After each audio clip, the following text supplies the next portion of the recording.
thanks, every month. Thanks so much, Dave and team, for having us. And thank you so much for joining us this evening. Today, we are talking about suicide prevention. And if you haven't been with us for one of our Compass Academy webinars before, this is our team. I'm Corey Hammond. I'm the Director of Prevention Services at Partnership. I'm joined by Dr. Linda Richter, who is our Senior VP of Prevention Research and Analysis. And then we also have a great research assistant, Olivia. And so today we're going to talk about suicide prevention. And, if you've been with us for our webinars before, you know this, but it bears repeating that, Linda's a doctor, but we are not medical doctors. And so nothing that we're going to say today is medical advice. And so if you are someone who is concerned about yourself or a loved one, please reach out and get help. We're going to go through resources and ways to help you get connected to help, but we are not, physicians. So we're going to start out and go through some definitions of terminology. We will go through the prevalence of suicidal ideation and behavior in youth. We'll go over risk and protective factors for suicidality, what the research shows that we can do to help keep people safe, and then those resources at the end. And, this is obviously a very heavy and sensitive topic, but we hope to approach it in a way that is neutral and scientific, yet compassionate. And again, as Dave said, if you have questions or chat comments that you would like to add, you can definitely feel free to use those capabilities on your toolbar. So jumping right in, some definitions. It's important to start out with this, and we want to address this here at the beginning. People are often hesitant to talk about suicide because they're afraid that it could put the idea in someone's mind who is struggling. So people will ask, will talking about suicide put this idea in someone's mind? And, in the past, it was difficult for scientists to get research studies approved that were looking at suicidality because people were afraid that if we asked about it, it could put someone at risk. But we now know, the research shows that there's no increase in suicidal ideation among participants who are asked about suicidal thoughts. Findings suggest that acknowledging and talking about suicide may actually reduce rather than increase suicidal ideation. And by talking about it, we can lead to improvements in mental health in people who might need help. And so definitions. When we say suicidal ideation, we mean this broad term that describes a range of contemplations, wishes, or preoccupations with death or suicide. There's something called passive suicidal ideation, which is the desire to die without a plan of action to get that result. And so someone who deals with passive suicidality, they may not be in imminent danger, but it's certainly not something that we want to ignore. This can be a chronic and lasting kind of state of being, and it might never progress to actual suicidal intent. But it's definitely something that can still be addressed with mental health treatment. A suicide attempt is when someone harms themselves with any intent to end their life, but does not die as a result of those actions. And then suicide, as we know, is death caused by injuring oneself with the intent to die. And some terminology that we try not to use. And to be totally honest, these are ones that I find myself kind of slipping up at times, but we want to try to use neutral language when talking about suicide in a way to not stigmatize people. And so we try not to say committed suicide, and we try to avoid that because the word commit implies a relation to crime or sin. It can reinforce stigma and make people feel blamed. And so we should try to say died by suicide as this more neutral phrasing. Same with saying a successful or unsuccessful suicide attempt or a completed or failed suicide attempt. We never want to frame a tragic outcome as success or something done to completion. So being neutral and matter of fact, saying something is either fatal or non-fatal is, again, neutral and not putting blame or any other kind of connotations around these ideas. And so these are ones we should be cognizant of these and try our best, but we're all learning and practicing with this. And so starting out with the data, the prevalence of suicidality and suicidal behaviors. Over 48,000 people died by suicide in 2021, and this is not specific to youth. And then, so other than the people who have died by suicide, we know that suicidal ideation affects many, many more people. So in that same year, about 12.5 million seriously thought about suicide, 3.5 million made a plan, and 1.7 million made an attempt. And when we consider this as a major cause of death in the United States, in 2021, suicide was the second leading cause of death behind unintentional injuries and car crashes. For people ages 10 to 14 and 20 to 34, the small caveat for those aged 15 to 19 is that homicide was the second leading cause of death, but then suicide was number 3 right after. And so we know that this is a massive problem. And as we look state by state, again, this is not just youth, but this is considering adults as well. It's interesting for this population because New Jersey has the lowest suicide rate of all states in the US. You'll see the key here, the darker the color, the higher the suicide rate per capita for these states is. And there's many different reasons for that. Of course, one of them being that New Jersey is a wonderful and lovely state and people love to live there. But we know that suicide rates tend to trend with gun ownership laws. So New Jersey, New York, California, and other Northeast states tend to have stricter gun laws and lower gun ownership levels, which plays a huge part in the suicide rate. Research also shows that there's a causal link between workers' wages and suicide rates.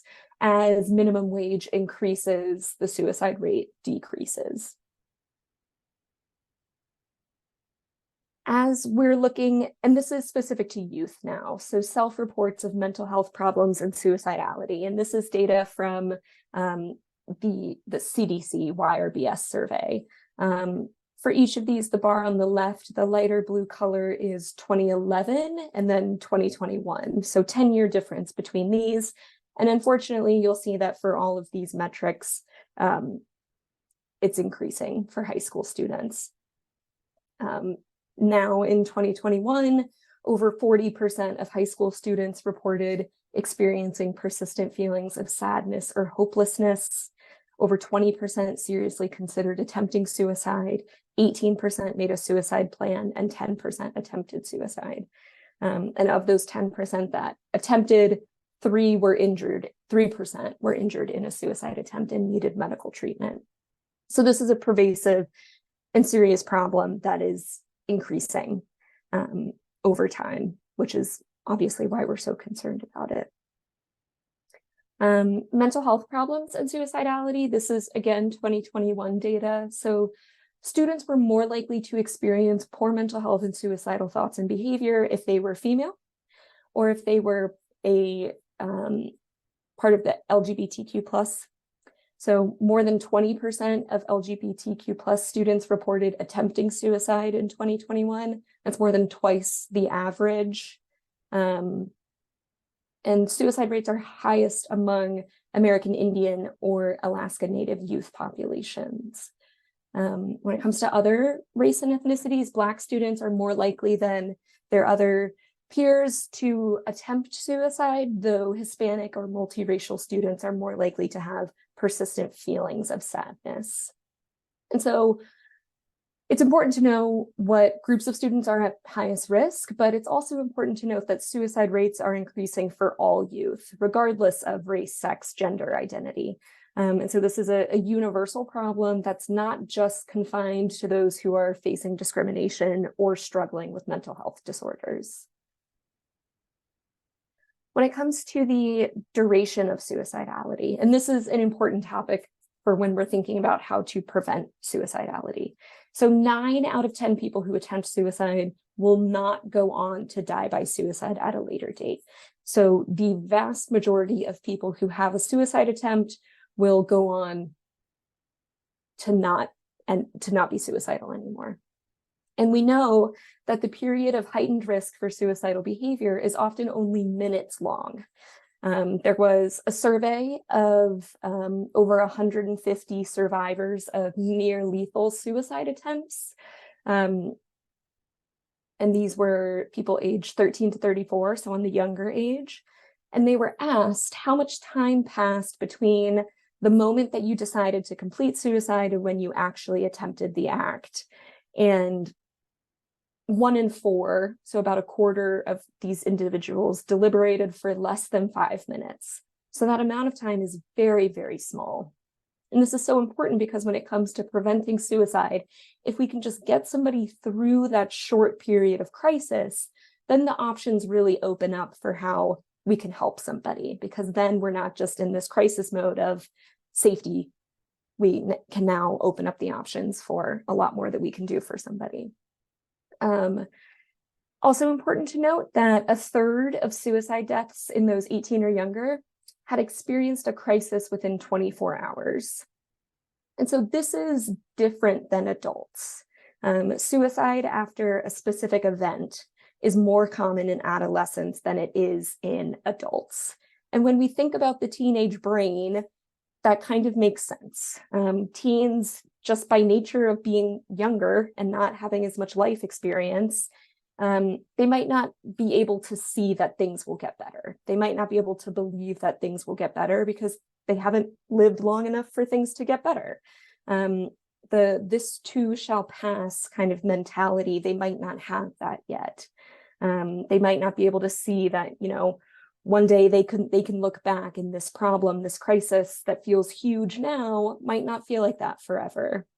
And so it's often easy for adults to think that teens are overreacting or being dramatic in moments, but they might have underestimated how much a young person is really struggling in these moments. And so this idea of suicide after a crisis is something that we're much more concerned about for teenagers than we are for adults. Just looking at general risk and protective factors. So what are the things that put a young person at risk and what are the things that might protect a young person? These are risk factors. The purple ones are individual level factors.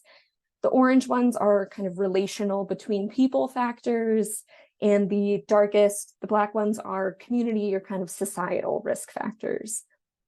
And so we have things like on an individual basis, having a previous suicide attempt is a strong risk factor for another one.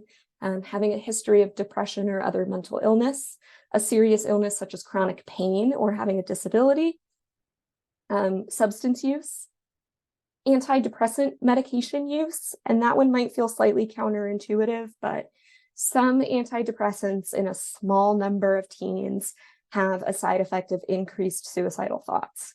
And so this is why it's so important that if someone is taking medication like antidepressants or antipsychotics, that they're under the care and supervision of a psychiatrist or a physician.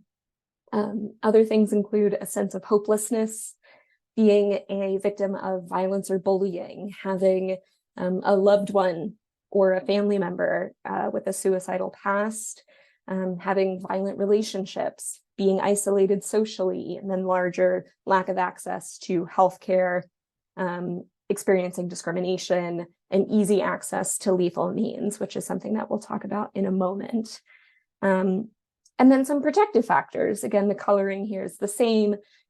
Protective factors include coping skills and problem-solving skills, a strong sense of cultural identity, feeling that you belong and matter to the people around you, having a good support system of friends and family, feeling connected to your school environment, and then having access to high quality healthcare, and being a part of a cultural, religious group that has moral objections to suicide. And we'll talk about that one a little bit later as well, but being a member of a culture or a community that has moral objections to suicide can definitely be a deterrent for somebody when it comes to these actions, but unfortunately, it does potentially stigmatize suicidality in these groups and can make it harder for people who are struggling in these communities to seek help.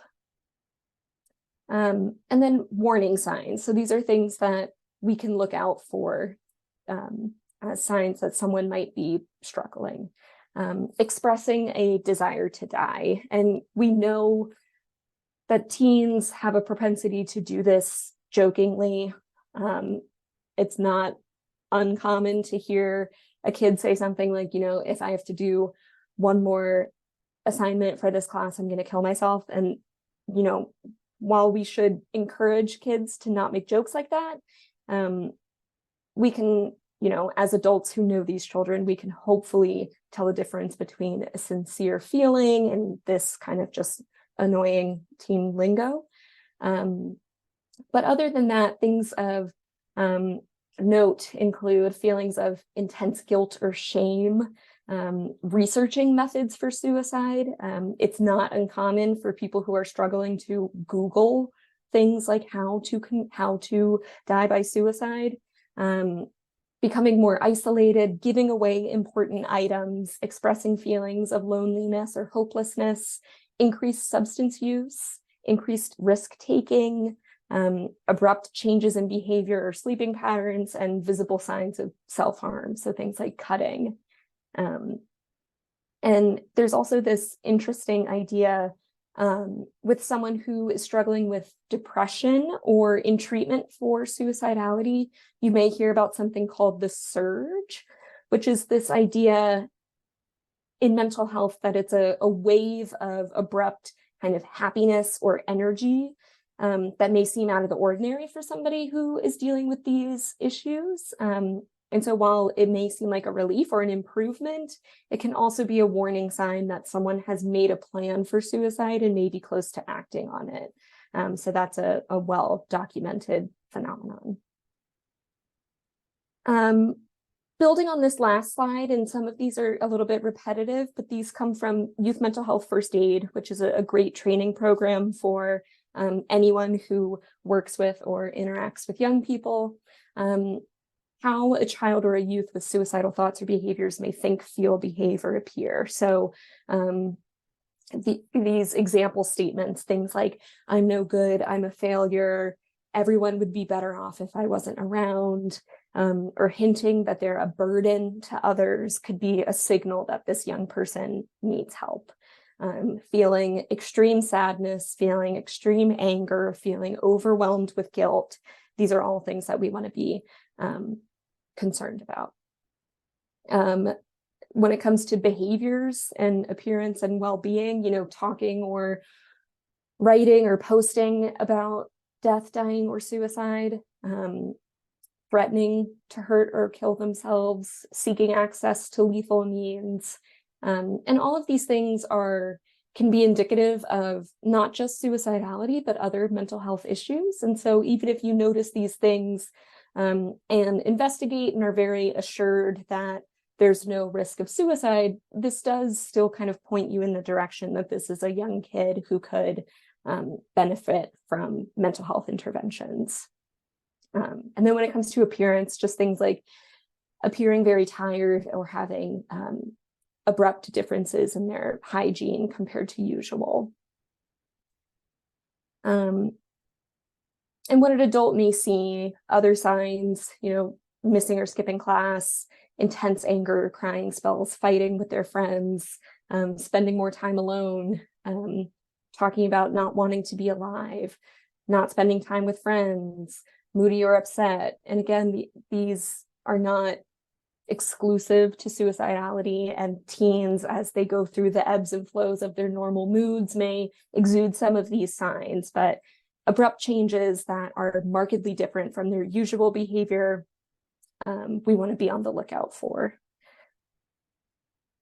And a little bit more about stigma. So stigma is a word that we hear a lot about in terms of mental health, but stigma is this negative social attitude that's attached to a characteristic of an individual that may be regarded as a mental, physical, or social deficiency. And this can lead to social disapproval or unfair discrimination or exclusion of somebody. And this is a massive problem when it comes to suicidality. Historically, suicide has been long associated with immorality. So a lot of religions consider suicide to be a sin. To this day, suicide remains illegal in many countries around the world. And so stigma, at its most basic, is usually the result of kind of ignorance or false beliefs about something. And suicide is no exception when it comes to that. So there's many myths around suicide, many of which are perpetuated by social media and the media, and those have kind of reinforced some of these stigmatizing ideas. And so stigma might get in the way of somebody who is trying to heal and recover from a suicide attempt. People who may feel suicidal might hesitate to reach out for help because they're afraid of being perceived as weak. And families and loved ones of individuals who die by suicide may experience self-blame, guilt, or might feel judged by those around them. So if we normalize mental health treatment and start dispelling these myths about suicide, these are all important actions that everybody can take to destigmatize seeking care for those who are feeling suicidal and supporting those with loved ones who have attempted or died by suicide. And so how do we keep young people safe? These are systemic strategies to prevent suicide put out by the CDC, things like covering mental health conditions through insurance, providing stable housing for families. And these are all things that we know work, but are also kind of out of the realm of action for individuals. So we don't expect people and families to go about changing these things single-handedly, but it's important to know that these like social safety net policies will work to reduce suicide in our communities. But when it comes to things that we can do as an individual, speaking up if you're worried. This is one of the most important and basic things that we can do. If you're seeing some of those warning signs that we just talked about, saying, recently I noticed some differences in you. I'm wondering how you're doing. I've been feeling concerned about you lately. I may not be able to understand exactly how you feel, but I care about you and I want to help. We want to avoid getting into kind of arguments with this person. We want to avoid minimizing how they're feeling, saying that they're overreacting and that they should just snap out of it. We don't want to offer ways to just fix the problem. And we don't want to promise confidentiality or swear to secrecy. And this is important because as an adult, you might not be able to promise confidentiality when it comes to sensitive information like this. You can certainly protect someone's privacy by not sharing their business far and wide, but youth should know that if they share something with you that is plans to hurt themselves or someone else, or if they've heard from other people those plans to hurt themselves, that information is going to be reported so that you can get the necessary help. And this is, again, this comes from Youth Mental Health First Aid. And so if you think that someone might be suicidal, you can reach out to that person and share your concerns. And it's important to ask the child directly about suicidal thoughts if you're worried about this. And it's important that the question be direct and to the point. Questions like, do you think about ending your life? Are you having thoughts of suicide? Are you thinking about killing yourself? And this feels very kind of point blank and intimidating, and it might feel awkward to ask questions that are this direct, but research shows that it is the most effective way to find out how someone is feeling and to get them the help that they need in a timely manner. And it's important to ask these questions without judgment or dread.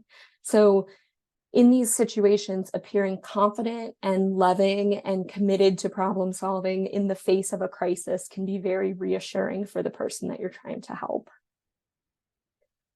And when we talk about helping people and suicidal ideation, lethal means safety is one of the most important points that I could possibly stress here. And what this means, lethal means are objects that can be used to inflict self-directed violence. So this includes medication, this includes guns, this includes sharp instruments. And so lethal means safety is the intentional, voluntary practice to reduce one's suicide risk by limiting access to lethal means. And so access to lethal means is one of the most important risk factors for suicide.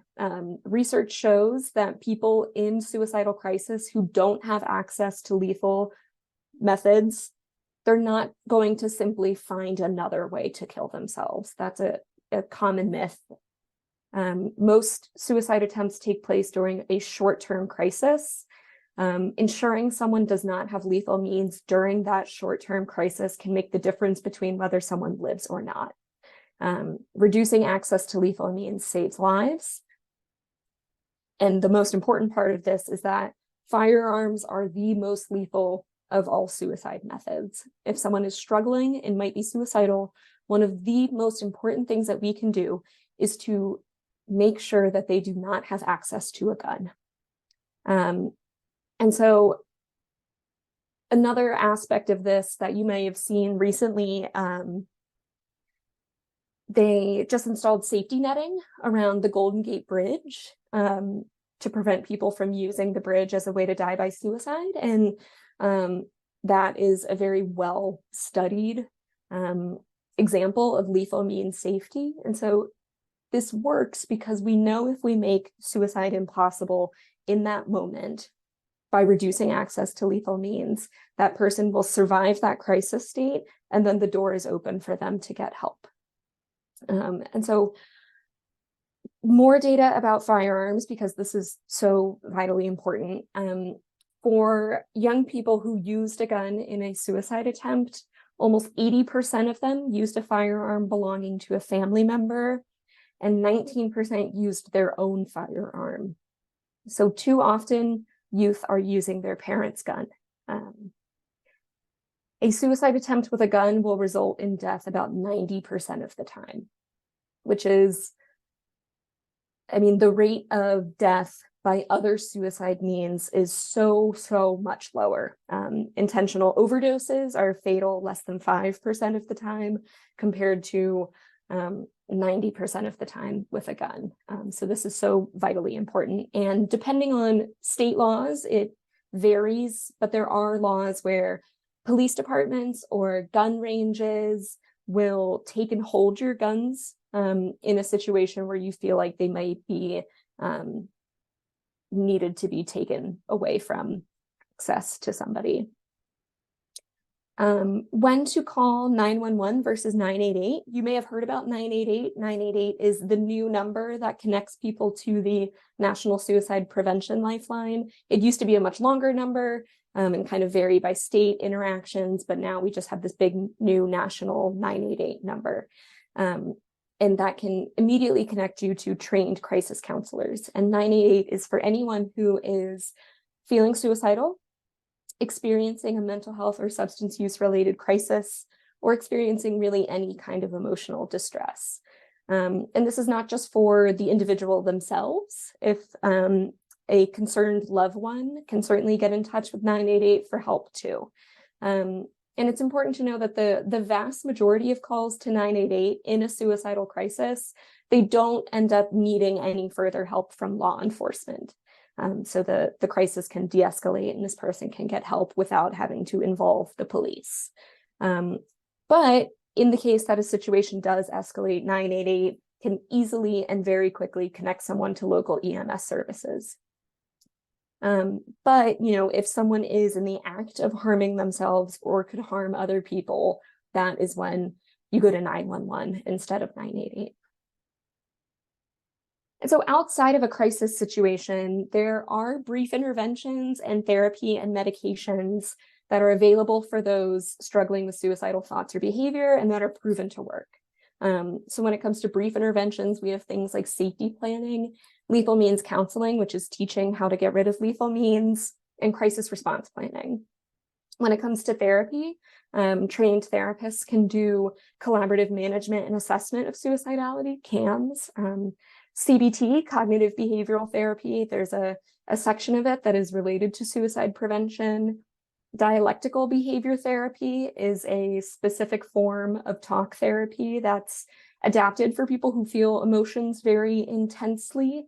It was originally developed as a treatment for borderline personality disorder, but is shown to be effective at treating suicidality. Attachment-based family therapy, ABFT. ABFT seeks to protect adolescents against suicidal ideation and risk behaviors by improving family processes and repairing or building secure parent-child bonds. And so these are all types of therapy that if you're looking for a clinician, you can ask for a clinician who's been trained in one of these things that's proven to help with suicidality. And then medication. So there are antidepressants and antipsychotic medications, again, under monitoring by a physician, that can help people who are struggling with suicidal ideation and really kind of help them. Finding a clinician. So we do have like a full webinar later this year on navigating the treatment system because it is, unfortunately, in this country, pretty complex. But these are some basic tips that can help someone get started in finding a clinician. You can ask your pediatrician for a referral.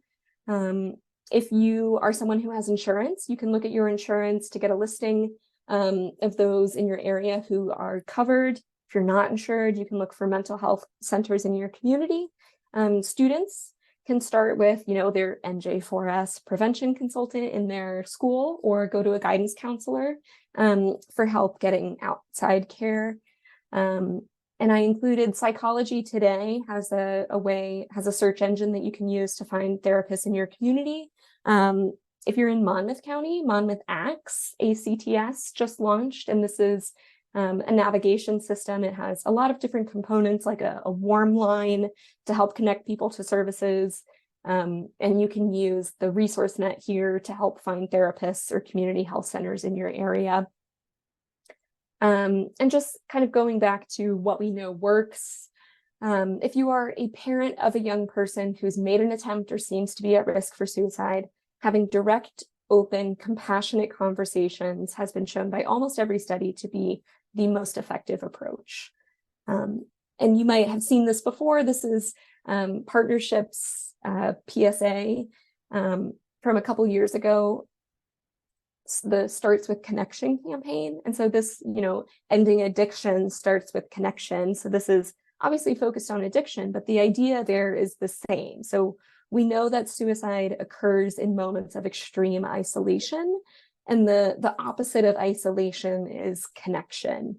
And one of the first interventions that was proven to prevent suicide in people who had had a previous suicide attempt was based on exactly this idea. This was back in the late 70s, but what the doctors did is they just wrote and sent their patients notes after they were released, just said things like, hey, we're thinking about you, and if there's anything you ever need, you can drop us a line. Small notes like that were sent once a month in the beginning and then kind of less frequent as time went on, and finally stopped after 5 years or so. But it was actually proven to work at preventing suicide in this population, reminding people that they matter and that there's people around them who care is so simple, but in so many cases can be really effective. Some quick frequently asked questions that we hear. A parent may say, but what if I feel like my teen's just joking about it all the time, or if they're bringing it up as a way to kind of get attention. And we want to stress that talking or even joking about suicide might be a way for a child or teen to indicate how badly they're feeling. You obviously know your child better than anyone, but you should always take talking about suicide seriously. worth explaining to a young person that joking about suicide is not really a great way to joke, and should be avoided. You can set a boundary with your kid that talking about suicide or joking about suicide is going to be met with a serious reaction from you every single time. That's a way to kind of negatively reinforce joking like that and make it less likely to happen. But this can be a crucial time to intervene and help. Your concern and your legitimate compassion, even in response to a joke, has the potential to really save a life. If a parent says, I feel like my teen is acting differently, they seem really down and sad, I don't want to overreact, but I am worried. How do I start a conversation like this? And again, you know your kid better than anyone else does. If something seems off, there's probably something worth discussing. If you notice a concrete change, you can come from a place of love and concern and be very direct. You can ask open-ended questions, listen carefully, and kind of withhold any judgment. You can say things that you've noticed, like, I feel like you may not be enjoying your friends as much as you used to.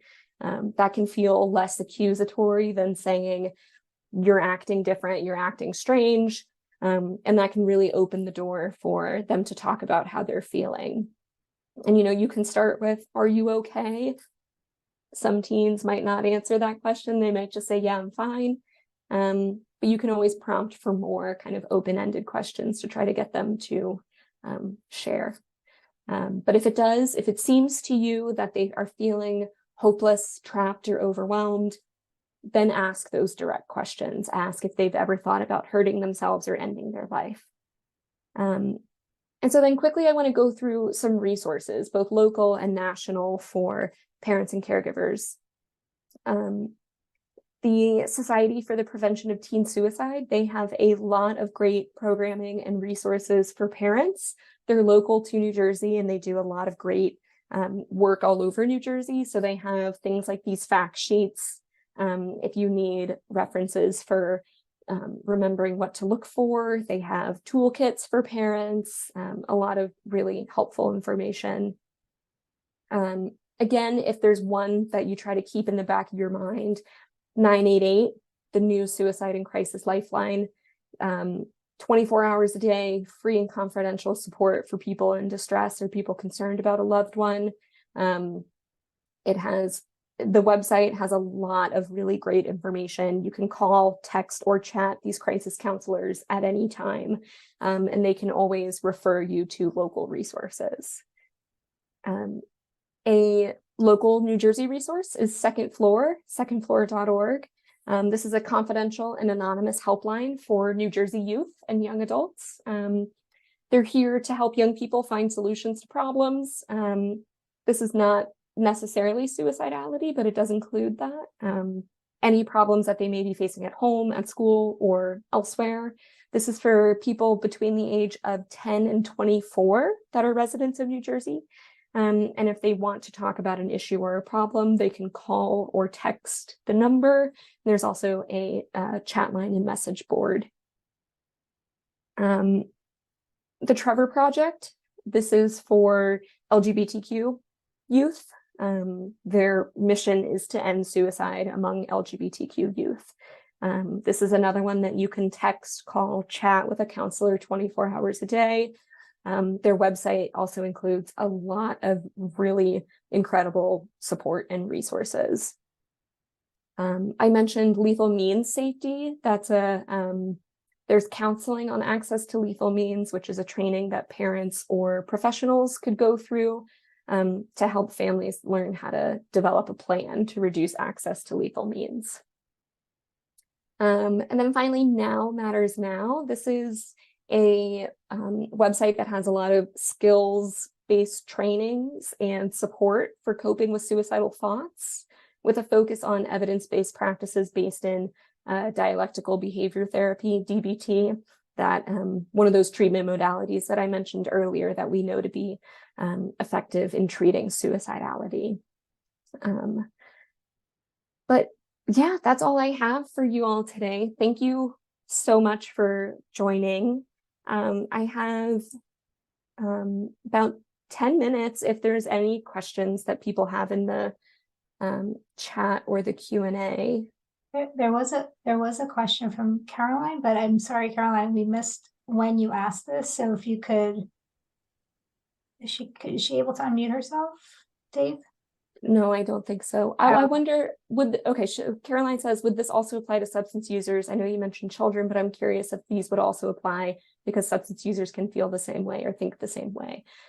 This seems like it was potentially in response to talking about, oh wait, Caroline is in. Do you want to? Yeah, I just unmuted her. Great. Caroline, do you want to say what this was in response to? So I was just curious if, well, it was in relation to the, oh my gosh, the behaviors. Mm. When it was like how they feel and things like that. Yes. So definitely. like they think that they feel like they're a failure or they're not good enough. And like I'm in courses right now for my CADC, and I know that that can be part of it. Like they could feel at some point like I'm not good enough. I'm a failure to my family. So I was just curious if any of this would apply to that. I was listening to the resources. So I'm assuming that there's no resources for adults, or do you primarily just base it on children? Yeah, so that's a good question. So this presentation was mostly just focused towards youth. There are a host of resources that are specific for adults, and 988 and the Trevor Project and some of these other resources are not specific to youth. But this like NJ4S and our Compass Academy, we're really kind of focused on the issues among youth.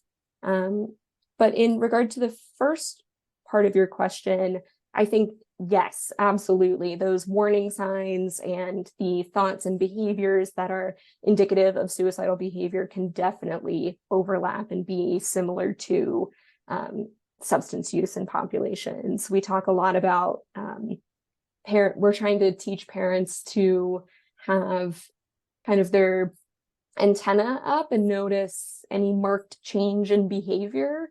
But unfortunately, like a lot of these behavior changes that we talk about, things like differences in hygiene and behavior and avoidance and isolation, these things could be a result of substance use. They could be a result of suicidality. They could be a result of both. So just trying to be as encompassing as we can. We just want to know that it's indicative of this is a young person that needs help. And so jumping in and trying to do something. Okay, thank you.